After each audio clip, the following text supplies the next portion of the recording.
How did Greeks make temples appear geometrically perfect? Imagine walking through ancient Greece and gazing up at a temple that seems to be perfectly balanced and harmonious. How did the Greeks achieve this sense of flawless symmetry? Well, it all comes down to their clever use of math, craftsmanship, and optical tricks. Greek architects relied on precise mathematical ratios to design their temples.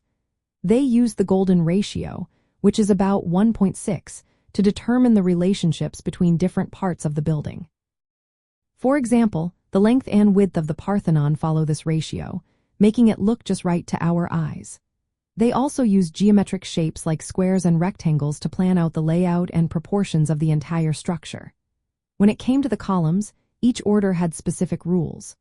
The Doric, Ionic, and Corinthian orders each had their own rules for how tall columns should be, how far apart they should be spaced, and what decorative details they should have.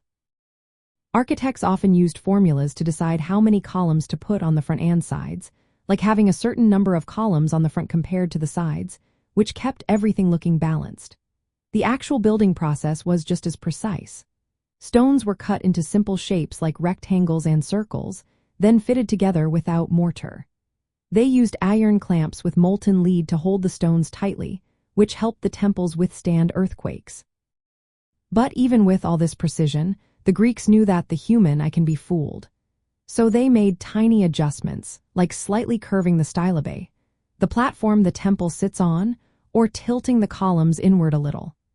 These optical refinements made the temples look perfectly straight and upright from a distance, even if they weren't perfectly geometrical in reality.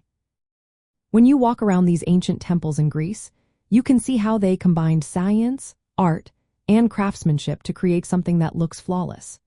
Every detail was carefully planned and adjusted to make sure the temples appeared harmonious and balanced to everyone who saw them. That's how the Greeks made their temples seem perfectly geometrically beautiful, blending math and art into structures that have lasted thousands of years.